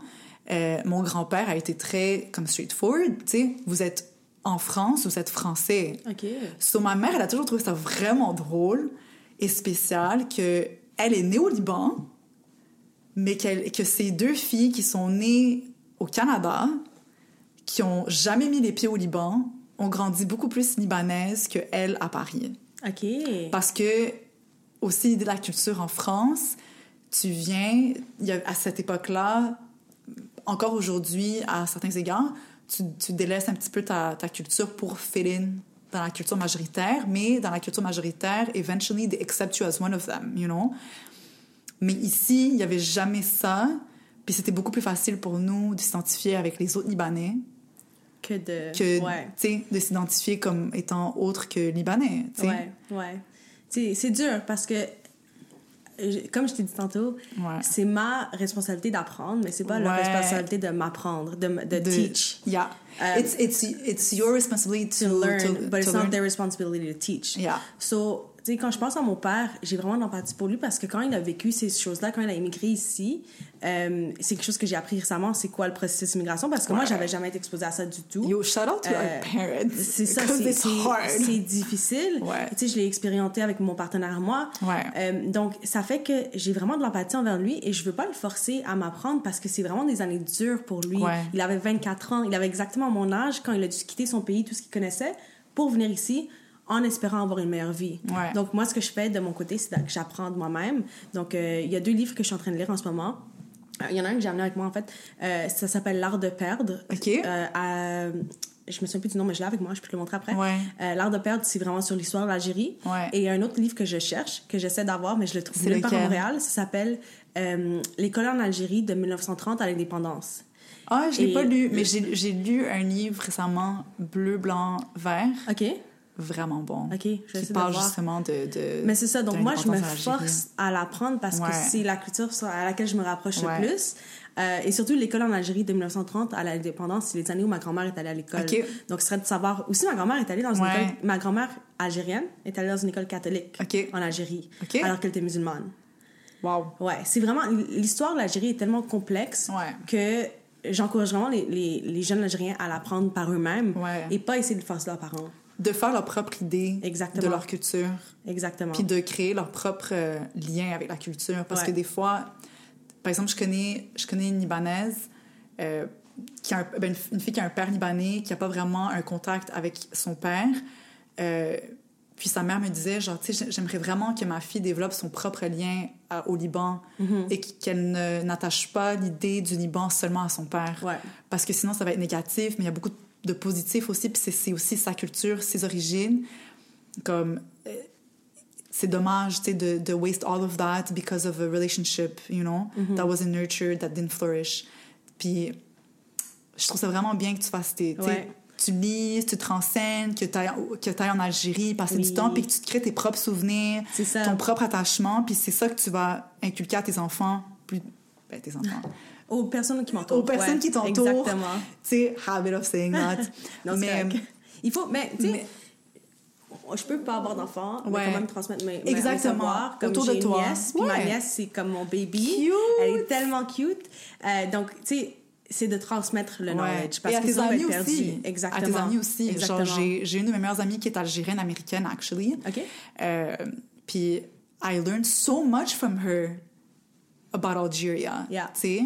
Puis, des fois, genre, je vais lui dire, je suis comme, je suis en train de lire telle chose, puis j'ai regardé tel film sur l'Algérie, puis elle va me dire, ah ouais, puis elle va me dire, c'est quoi? Puis là, je lui raconte, puis elle est comme, yes, but... Et là, tu sais, elle va me donner un peu plus de perspective, puis I love that. Parce que moi aussi, des fois, les gens vont dire des choses sur mes pays d'origine, puis je vais être comme, I mean, yeah, but there's like more to it, you know? And I don't want you to have that opinion only. Tu sais? Fait que c'est important de partager sa culture avec les autres. Ouais. Mais ça revient aussi de l'autre côté. Tu sais, quand on parle de culture québécoise, c'est pour ça que moi, je rappelle toujours aux gens que les Québécois sont pas d'ici. C'est une terre autochtone. Il faut pas qu'on oublie cette histoire-là parce que sinon, c'est vraiment damaging pour les communautés autochtones qui, eux, ont été ravagées par la colonisation. Donc, ça va des deux côtés. Tu sais, de transmettre la culture québécoise, c'est de transmettre l'histoire québécoise, et transmettre la culture algérienne, c'est de transmettre l'histoire. Il y a aussi beaucoup de colonisation en Algérie. Donc, c'est une histoire vraiment complexe. Et c'est vraiment important qu'on en parle. Ben, tu sais, ça, de transmettre une culture qui n'est pas nécessairement liée à la géographie et le territoire. Exactement. Comme, agree. Et also, d'apprendre un peu plus sur les autres cultures qui sont sur le territoire. Puis qui sont comme inhérentes au territoire, comme celle des Autochtones. Genre, je trouve ça dommage qu'on nous apprenne pas plus. Puis, tu sais, on apprend beaucoup sur les Autochtones, genre, back in the days. Mais on apprend la culture version française. Oui. Mais après la colonisation, on nous partage plus toute la beauté de la culture autochtone. Puis, c'est pour ça que c'est difficile pour les gens ici d'avoir un lien à cette culture-là, parce qu'on la connaît pas. Du tout. Puis je trouve ça tellement dommage. Puis genre, j'avais vu un film qui s'appelle Beans sur tout ce qui s'était passé à Châteauguay, je pense. OK. Je suis tellement pas me tromper. Residential schools? Non, c'était... oh my God, le nom m'échappe. Mais il y a eu des problèmes entre la réserve autochtone, je pense que c'était Kanawake, puis Châteauguay. It was terrible what happened. Like, the way they were being treated in a time that wasn't that long time, like, not long ago. Like, il y avait des moyens de pas laisser ça arriver, tu sais, puis de pas laisser ça se reproduire aujourd'hui. Mais on n'en parle pas. On n'en parle pas, puis genre, des fois, je réfléchis à ça, je suis comme, c'est quand même fou que j'ai passé toute ma vie au Québec, puis je connais pas vraiment d'Autochtones. Non. Tu sais, à part ceux qui sont des personnalités publiques, j'en connais pas personnellement. Ouais. And I find that, like, not okay. Non. You know? Puis comme même, si on revient à la création de contenu, moi, je trouve que c'est vraiment un outil tellement important, les réseaux sociaux, pour partager. Il y a une créatrice de contenu que j'adore, c'est Aïcha. Oui! Et elle a mis une vidéo, genre, hier, qui parlait que les pensionnats ont fermé en 97. Ça fait pas... Il y en a d'entre nous qui étaient nés en 97, pas moi. Moi, oui. Sorry. Mais donc, c'est tellement proche de nous, mais on l'ignore tellement. À l'école, j'ai jamais rien appris, sauf sur les Iroquois étaient nomades, et les Amérindiens. En tout cas, c'est tellement une histoire... Les sédentaires et les nomades. C'est comme ils ont pris l'histoire au complet, ils ont fait ça, genre... Puis c'est tout. C'est tellement dommage. Donc, encore une fois, c'est à nous d'apprendre. Et je la follow aussi. I love her. I love her. Her energy is amazing. Oh my God, if ever she watches this, I love you.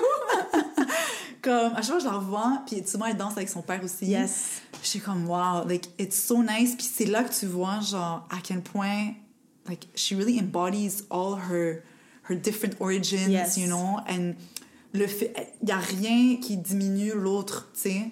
Like, she can be everything at once, and she embodies that so beautifully, you know.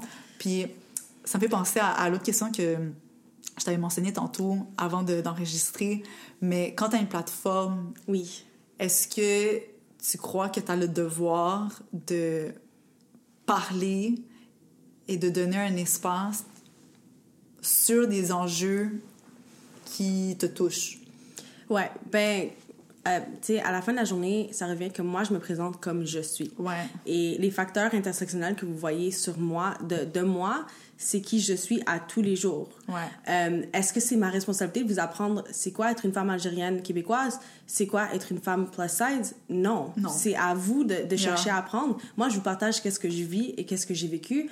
Et en tant que créatrice de contenu, personnellement, moi, je me mets jamais de pression sur qu'est-ce que je dis.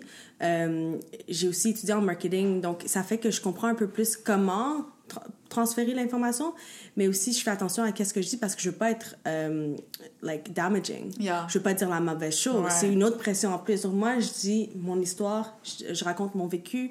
C'est pas pour vous... Je déteste le terme influenceuse. Okay. C'est le terme que je déteste le plus au monde parce que mon but dans la vie, c'est pas de vous influencer, c'est de vous partager. Ouais. C'est de partager c'est quoi être mannequin plus size, c'est quoi la représentation dans les médias, c'est quoi, qu'est-ce que je vis à tous les jours. Et mon goal, c'est que tout le monde comprenne c'est quoi et qu'on puisse tous accepter tout le monde comme ils sont, sans discriminer. Ouais. Mais à la fin de la journée, c'est pas parce que, je sais pas, c'est... Il n'y a pas de l'histoire algérienne au Québec, mais s'il y en avait un, ce ne serait pas ma responsabilité de show up pour ça. Juste parce que tu es algérienne. Juste parce que je suis algérienne. Ouais. C'est pas parce que... C'est pas tous les sujets de la grossophobie qui me touchent, parce que c'est pas mon vécu 100%. Ouais. Mais ça veut pas dire que je suis pas touchée par ça. Donc, ouais. Je me sens pas le devoir de le faire. You're just more than all of those things, too. Yes, you know? exactly. Puis... je trouve que c'est comme un couteau à double tranchant dans le sens où kind of like damned if you do, damned if you don't. Yeah. Puis as much as on doit parler de ces choses-là pour que ça se normalise, mais il faut aussi ne pas trop en parler tout le temps comme des enjeux, puis juste comme la normalité. Exactement. Puis de tout le temps parler de quelque chose de spécifique, ça le rend anormal. Ça met l'accent sur le fait que c'est un problème. Puis de faire ce que tu fais, ou est-ce que you're just being who you are. Exactly. And sharing day to day or parts of your days and parts of your years and like things that you like, things that you don't like, your apartment, what it's like to be a model. Genre, les gens vont te suivre, puis inconsciemment, ils vont faire le travail, tu sais. Ouais. Ils vont connect the dots. Ils vont faire comme, oh, this person who's completely different than who I am, qui est un genre de personne avec qui j'ai jamais été en relation, ben j'ai comme un sneak peek à son quotidien et à sa réalité, puis je réalise que this person is a lot more like me than I thought, you know? And des fois, je trouve que par exemple, si tu faisais tout le temps des vidéos sur l'expérience d'être algérienne au Québec ou la grossophobie ou les enjeux de l'intersectionnalité, tu vas perdre des gens aussi. Ouais, parce qu'ils n'ont pas la même vision des choses. Les gens veulent pas voir et entendre ce qu'ils veulent pas voir et entendre. Exactement. You know? Fait que les gens qui vont t'écouter vont être des gens qui vont déjà valider ce que tu es en train de véhiculer. Donc, it's not like you're talking to a wall, but like it's not like what you're trying to do is not doing. Ouais. You know? 100%. Mais en faisant ce que tu fais, indirectement, c'est ce qui arrive. Ouais. You know? Ouais. T'as monsieur et madame tout le monde qui, tu sais, tu penserais pas qu'ils sont dans ton public cible, qui vont le devenir, puis qui finalement, ben, toutes les lignes vont comme devenir de plus en plus floues, you know? Ouais.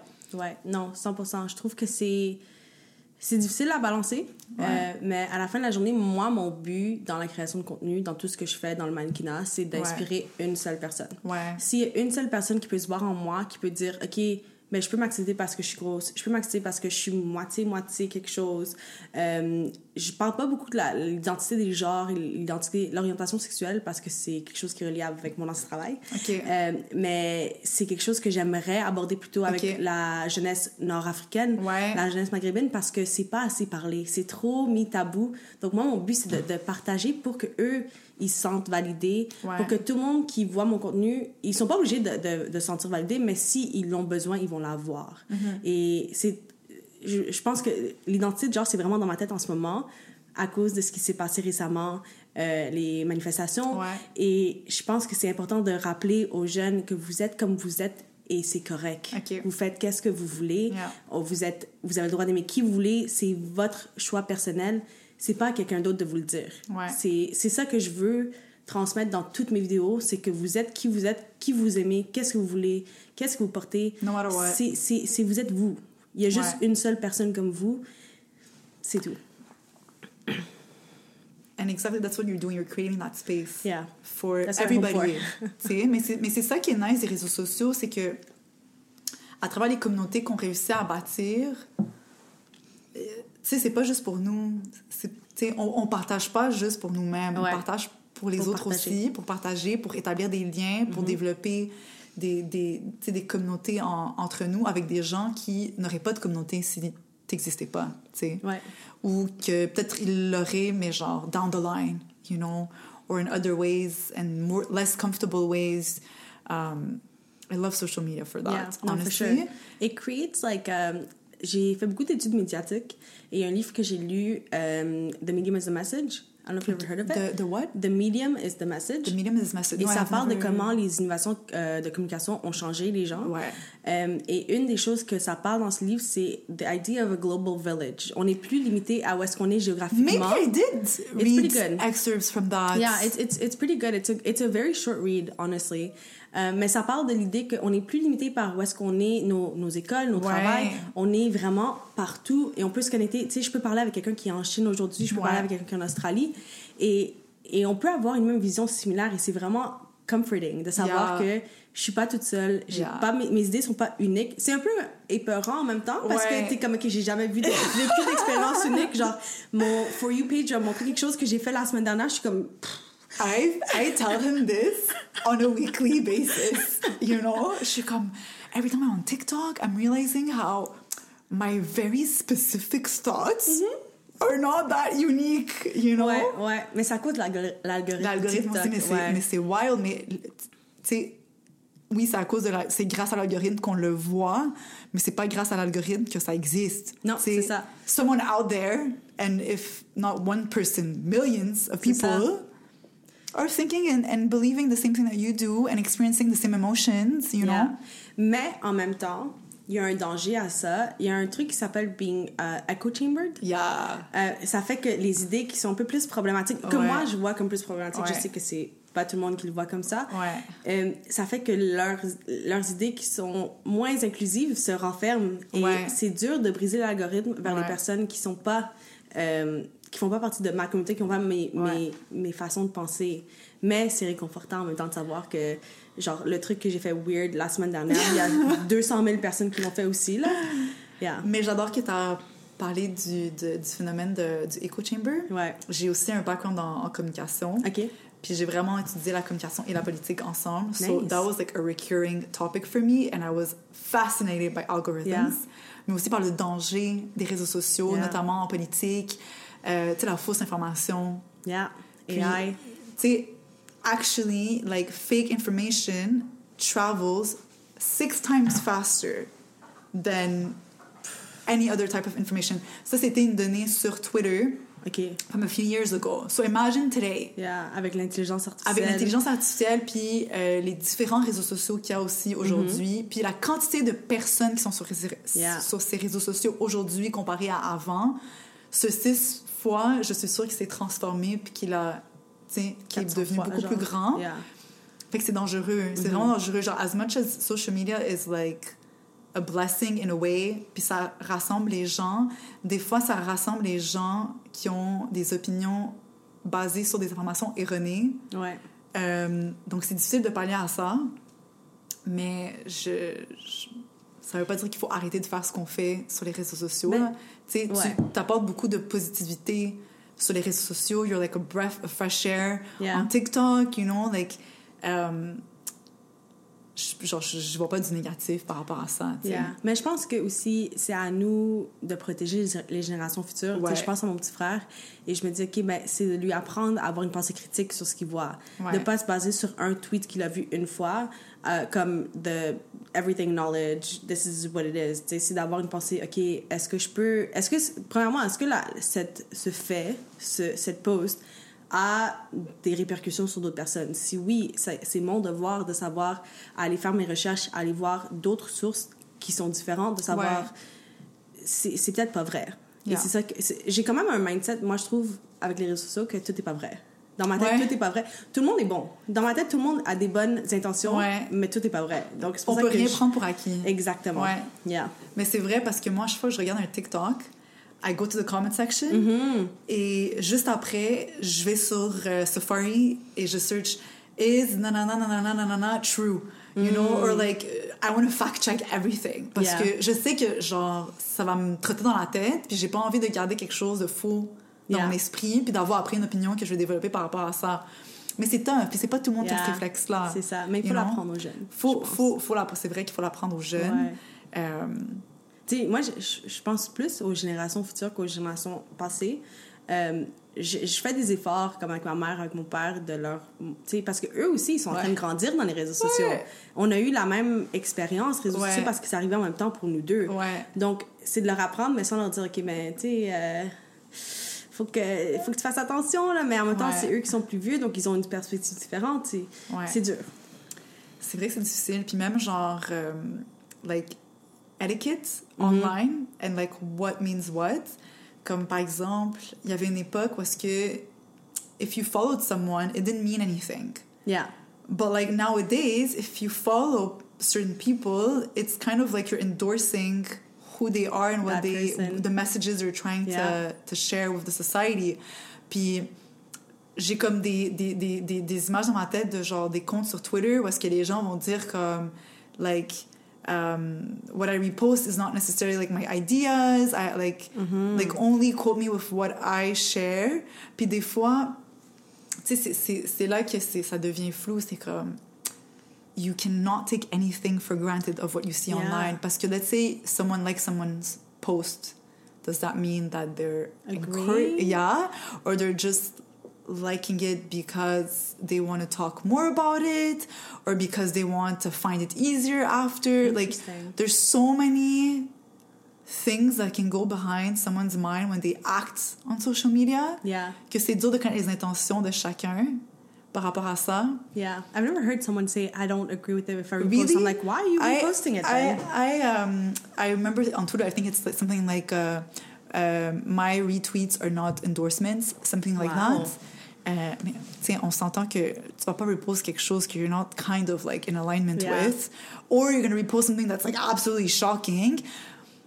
But again, like, say you're playing in the sense where you can't take things for granted.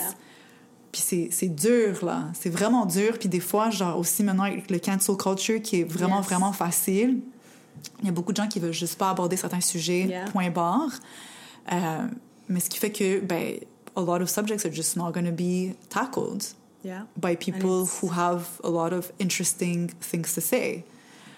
It's funny that you mentioned cancel culture because I took a class on Kanye West. Oh my God! At Concordia. I mean, okay, non, c'est vrai, c'est Concordia. I remember seeing on like Montreal blog somebody saying how there's going to be a class on Kanye West and cancel culture. Puis on a pris un cours, on a eu une session complète sur le cancel culture. That's insane. Et c'est quoi cancel culture? Et c'est vraiment comme... ça revient à why do we follow people? What are we following them for? Est-ce que... Tu sais, et aussi c'est comme... Je sais pas, chacun va cancel quelqu'un différemment. Oui. Parce qu'on a des valeurs différentes. Mais c'est d'accepter que... Tu sais, à la fin de la journée, my freedom ends where someone else's begins. Yes. So if what my thoughts and my words are harmful to someone else, then I shouldn't be saying them and I shouldn't have a platform to say them. So I think that's limiting. That's why I limit myself to my experience. Qu'est-ce que moi j'ai vécu? Qu'est-ce que je fais? C'est pas mon opinion sur le monde. Ben oui, c'est mon opinion sur le monde, mais c'est ma perspective sur le monde. Oui. C'est pas C'est pas comme c'est ça. It's not the general. Exactement. Like it's not like that for everybody. This is just Soraya about this topic. Yeah. Definitely. And I feel the same.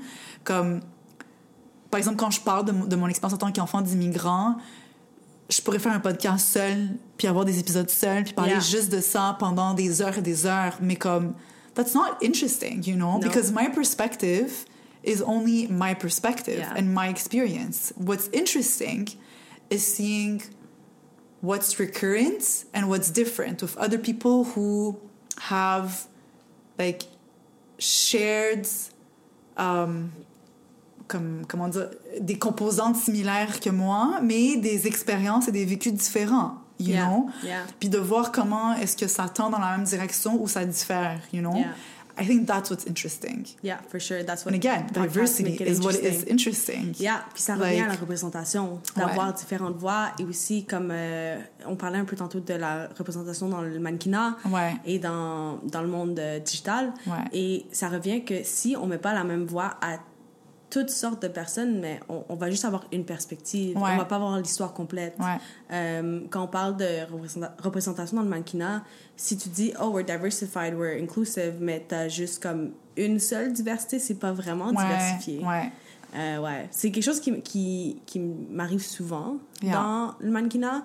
L'idée du tokenism. Oh my God.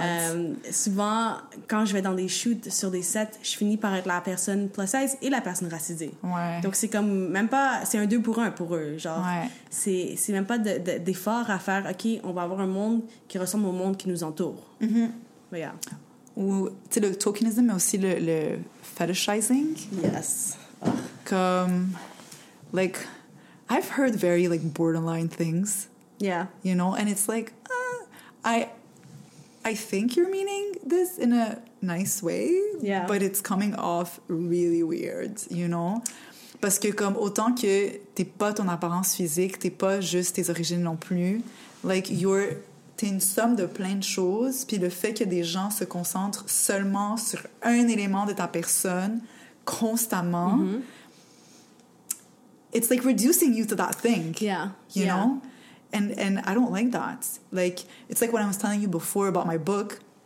Quand les gens vont juste m'associer à ce que j'ai écrit dans mon livre, je trouve ça dommage. Ou quand les gens vont m'associer seulement à des TikTok un peu loufoques que j'ai fait, je trouve ça dommage because I'm much more. I'm more than that. I'm layered. You're layered. Like, also the reason why I was like, I don't know which topic I want to tackle. Tu sais, il y a tellement de choses intéressantes. Genre, on pourrait autant parler de comme de tes expériences professionnelles que de ton background académique, de tes voyages, de tes prochains projets, de tout ton bagage en création de contenu, des différents contenus que tu produis, du mannequinat, de ton expérience d'identité. Comme, it just doesn't end, you know? Like, but that's the beauty, is that like you're Soraya and you're not just one thing. Tu sais? C'est comme, par exemple, genre... je vais retourner à l'identité genre culturelle, mais comme par exemple genre des fois tu sais on parlait de l'échelle un petit peu, le spectrum d'identité puis de valeurs et tout, avec des gens qui viennent de la même communauté mais qui tu sais on diffère, mais des fois genre j'essaie d'expliquer à des gens, je suis comme mais tu sais je suis libanaise mais je suis pas genre libanaise comme cette personne là, c'est ça, ou comme tu sais, par exemple, des fois, il y avait des gens comme, oh, mais, like, about dating someone, and I'll be like, yeah, but that person is not looking for a Lebanese like me, you know? I'm not going to be able to provide what they need, what they want. Comme, we're different types of people, even though we're Lebanese. Comme des fois, j'ai beaucoup plus en commun avec des gens qui sont zéro libanais que des gens qui sont 100% libanais. Mais parce qu'on est différents, puis... Pour moi, mes origines, c'est très important pour moi, mais c'est pas la seule chose qui est importante. Je ne suis pas mes origines. Je suis beaucoup de choses, incluant mes origines, mais pas juste ça. Mais ça c'est un point que j'adore parce que c'est quelque chose que je me force moi-même et que, tu sais, je discute beaucoup avec ma mère sur ces sujets-là parce que ma mère est québécoise. Donc, un des trucs qu'on se parle souvent, c'est d'avoir toujours une intersectional lens on things. De jamais généraliser les gens. Dès que tu commences à généraliser les gens, tu vas sûrement avoir quelque chose de faux à propos d'eux et tu vas te mettre une image de eux dans ta tête qui n'est pas nécessairement vraie. Donc, de toujours avoir une intersectional lens, une c'est quoi lens in French? D'une vision intersectionnelle. C'est ça, de toujours avoir une vision intersectionnelle, ça te permet de savoir plus sur la personne avant de faire une idée sur eux. Et c'est vraiment, je pense que ce qu'il faut pour avancer en tant que personne, enfant d'immigrant, en tant qu'immigrant ou en tant que personne québécoise de souche, c'est de toujours avoir un œil critique et avoir une vision intersectionnelle. Ouais. Mais comme on l'avait dit tantôt pour la perspective, ta perspective, elle est it's just as big as like what you see, what you know, what you see, what like you've been exposed to. Puis mon souhait, c'est que les gens, peu importe de quel milieu ils viennent, ils se retrouvent dans des situations où est-ce que cette perspective s'élargit. Ouais. T'sais, moi, je pense que c'est ça le but, c'est vraiment d'élargir les perspectives de tout le monde. Ouais. Autant des immigrants que de la culture majoritaire, il faut que les perspectives s'élargissent. Puis c'est là où est-ce que nous, en tant qu'enfants d'immigrants, on entre en jeu, parce que comme we have that larger perspective. Yeah. Not all of us, but a lot of us, you know? Puis c'est ce qui va permettre de, comme, ben, tu sais, rassembler les deux, puis faire comme, hey, viens-t'en ici, toi, viens-t'en là. Ben, you see what I see? Like, you can see more than just that. Like, there's also this. Aider à bridge the gap, parce que des fois, ils vont voir la chose de la même façon. Ouais. Mais c'est juste de pas comprendre que vous parlez de la même chose. Mais c'est la communication. Moi, je dis tout le temps, je suis comme, a lot of people are saying the same things in different ways. Yes. Puis, tu sais, comme disait tantôt, la communication, il faut savoir comment, genre, parler. Ah, ça, c'était en dehors du podcast, mais tu sais, il faut savoir comment communiquer aux personnes à qui on s'adresse. Ben, nous, en tant qu'enfants d'immigrants, on connaît the key communications with both. Yeah. So we're able to speak to both groups in a way that they're going to understand and are going to be able to bridge on the other side. Yes. You know what I mean? But I wonder also if it's not part of, we both did communication studies. So Maybe. On comprend l'enjeu de encoder et décoder le message pour que les gens nous comprennent, parce que tu peux être autant enfant immigrant et pas savoir communiquer tes besoins ou les besoins des autres. Ben écoute, j'ai une solution pour ça. Ben on donne plus d'opportunités aux gens qui sont spécialistes en communication puis qui ont ce bagage culturel pour justement ben créer des ponts et des traits d'union entre les deux groupes, you know? Comme il y a beaucoup de travail à faire, puis je pense que c'est un travail qui est nécessaire. Puis qui est fun aussi. Tu sais, découvrir les autres, c'est tellement enrichissant pour tout le monde. Comme Ouais, mais ça viendra pas tant que nos publicly elected officials et nos personnes qui sont en charge du Québec vont pas ressembler au Québec. Parce que souvent, ce qui arrive, c'est dans les entreprises, dans les organisations, c'est pas nécessairement représentatif de la population. Donc, même si l'organisation se montre comme étant inclusive, ça veut pas dire... Ça veut pas dire qu'elle l'est à l'intérieur, à l'interne. Fait que ça serait mais justement de l'affaire, c'est que j'aimerais dire, genre, de donner plus d'opportunités, mais je veux pas non plus que ça soit comme des quotas. Ouais, c'est ça le danger. Et je pense que... Je pensais à ça en chemin vers ici. Il y a la question que j'évite toujours. Do we have to cut it? Non, on a encore un petit peu de temps, mais je pense que we're going to wrap it up in a few minutes. La question que moi j'évite toujours, c'est, êtes-vous une minorité visible? Parce que moi, je mets toujours do not answer. Parce que, est-ce que you're asking me because you want to fulfill a quota, or you're asking me... It's such a weird question. Yeah. For me, I put do not answer for two reasons. One, I don't want to be a quota. I'm not your diversity hire. I'm not your tokenism hire. Mais aussi, j'ai l'impression que j'ai eu des expériences et j'ai grandi dans un milieu assez privilégié, que mes facteurs intersectionnels, c'est pas ce qui m'a limité dans la vie. Donc, j'aimerais laisser la place à quelqu'un d'autre. C'est ça leur enjeu. Donc, Ben justement, c'est intersectionnel. Genre, il y a des gens qui ont plus de facteurs qui entrent en jeu que d'autres, you know? Mais... c'est d'être inclusif. C'est tellement intéressant. Genre, le but, c'est ça. C'est pas d'avoir des quotas. C'est de juste développer cette ouverture d'esprit auprès de tout le monde pour que when comes a time where you have to hire someone or give an opportunity to somebody for whatever it is, it doesn't come into play, you know? You're just hiring the person for who they are and what they bring to the table. puis pas son bagage culturel nécessairement comme un handicap, mais comme un atout, mais pas non plus genre the only reason why. Tu sais, comme je dis tantôt, il y a des gens qui vont développer une ouverture d'esprit, une compréhension du monde, même s'ils n'ont pas ces origines-là.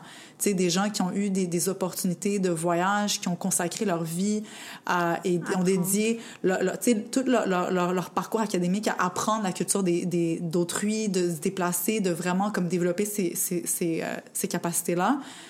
Ce serait dommage de leur enlever des opportunités simplement parce qu'ils n'ont pas des origines d'ailleurs. Mais tu sais, c'est juste de voir le positif où est-ce qu'il se trouve, puis d'accorder une richesse à ces choses-là. Comme moi, j'aimerais ça qu'on me dise comme « Oh my God, Alex, t'as tellement d'idées, genre, j'aimerais ça qu'on crée quelque chose, puis qu'on concrétise ces idées-là parce que c'est important, puis... » Tu sais, de faire ça avec d'autres personnes aussi qui ont des idées, parce que mes idées sont juste les miennes, mais genre, il y en a tellement d'autres, you know? Mais c'est d'être plus collaboratif dans nos activités tous les jours, de partager, de communiquer, d'être inclusif. C'est vraiment tout ce qu'il nous faut. Je pense que c'est pas la solution, mais c'est un pas vers l'avant. C'est ça. Donc, c'est ce qu'il faut. Un pas à la fois, on va réussir à rendre le monde plus inclusif. Plus inclusif, c'est vrai. J'ai One hâte. step at a time. Un projet à la fois. J'ai toujours hâte de comme voir Montréal dans comme 10, 15, 20, 40 ans, 50 ans, voir comment ça va être, in hopes that it's going to become what I aspire it to be. You know, because I see the potential. Mais Montréal est déjà très avancé. On est déjà très avancé. But like you said earlier, not perfect. We're not perfect. We're never going to be perfect because humans are not perfect. It's never going to be perfect, but like it can be such a good place for people to thrive in their diversity. It would be nice to see it happen, you know, without anybody being like left behind or not included or shamed or whatever. On va voir, Inch'Allah. Mais comme Inch'Allah, genre actually Inch'Allah, you know, not like means no. Tu sais? We'll see. Mais we'll try. One step at a time. Mais je pense que les gens comme toi sur les réseaux sociaux, tu sais, qui font juste comme exist. It makes things go much further than you think. That's what I try to do. En Mais c'est ça tout cas. aussi, tu sais, je vais revenir vite fait sur... On parlait de se présenter comme on est et de pas juste parler d'un sujet. Quand on parle de la grossophobie, moi, je trouve que mon expérience en tant que créatrice de contenu plus size, souvent, c'est ce qu'on s'attend à ce que je parle. C'est juste ça qu'on veut que je parle. Alors que je suis comme, non, mais j'existe beaucoup plus que mon corps. Je suis beaucoup plus que qui je suis. Donc, c'est de savoir que, OK, cette personne a des connaissances, mais c'est pas toutes ses connaissances. C'est tellement vrai. Puis, ça m'est pensé vite fait à Margot Robbie pour le film Barbie. Tu sais, she was always just seen as like the pretty blonde girl, you know? But that woman is so smart and has amazing ideas, you know? Puis, tu sais, dans tous les sens, c'est de juste arrêter de voir des gens pour leur physique, tant dans le mauvais que dans le bon. Genre, c'est frustrant de pas être vu à cause de son physique ou d'être vu seulement pour son physique, you know? Like, you are not your size, your color, your eye color, your hair color. Like, you're not the way you dress. You're so much more than that. Like, you're not your acne. You're not like your hair. Comme, c'est... Tu sais, genre... C'est frustrant de toujours devoir, like... Justifier ces choses-là, tu sais. Puis, on s'écarte tellement du sujet, là, mais genre, on va bientôt clore.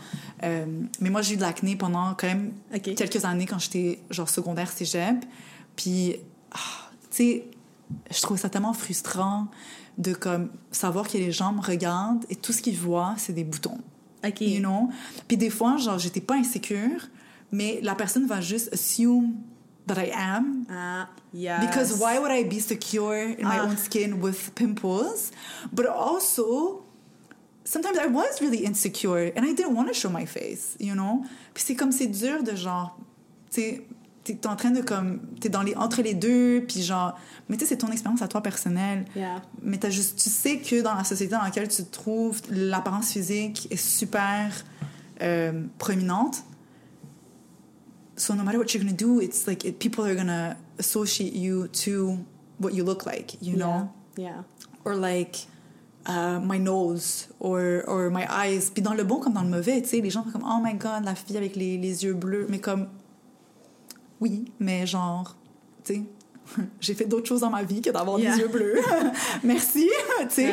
Like it's just it's like as individuals we do so much. We're so much more than like a physical appearance, you know, or a name. Yeah. Like we are. Yeah. En tout cas, I think it's gonna be a wrap. I know. I'm so excited. Yeah. It was so good. I'm like, I have so many more things to say. But I know. It's actually so late. I just checked the time. It's 8. Oh. Mais avant de finir, est-ce que tu voulais dire quelque chose de plus, de profiter de la plateforme pour passer un message? Ah, shit. Non, j'ai pas pensé à ça.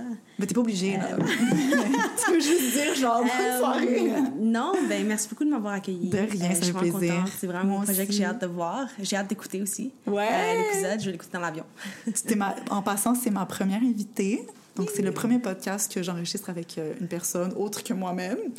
It's really nice. I'm really excited. I'm really excited too, and I'm excited to see like your next adventures. Yes. Je pense que tu as beaucoup de très belles aventures qui t'attendent devant toi. Yes, a yes year, as I call it. I'm having what I'm calling a yes year this year, where I just get to live my life. I'm 24 years old. I don't have kids. I don't have a mortgage. I don't have a husband. That's the way you should see it. I just want to live my life. Yeah. I always tell myself, what's the worst that can happen? You know? The way I thought about it is like, I could save up for retirement now, or I could save up for retirement next year, and I won't know when I'm retired that it took me an extra year to start saving up. Nobody's going to tell your future self. No, I will, but like I also remember the memories. Like traveling is so important. Yeah, and it is. Broadens your perspective so much. It is. Trust me. Yeah. Like I've traveled quite a bit, not extensively. Puis ça a beaucoup développé mon esprit critique, ma compréhension du monde, ma manière de voir les gens puis les choses. So it can only be like beneficial, you know? Yeah. It's only good vibes. En tout cas, merci beaucoup, Soraya. Merci à toi. Donc, je vais clôturer ce premier épisode de Trétignon. I hope you guys enjoyed. Puis, j'ai déjà hâte de vous présenter mes prochains invités et de continuer à discuter de ces beaux sujets avec tout le monde. Donc, j'aimerais clôturer en remerciant aussi mes commanditaires pour la saison. Donc, on a les Filles Fatouches et Montreal Pro Peinture. Et pour cet épisode, on a Goodness by Céline qui est aussi... qui nous a fait des petits cadeaux pour chacun des invités. It smells really good. Ouais. Yeah. Donc, merci beaucoup.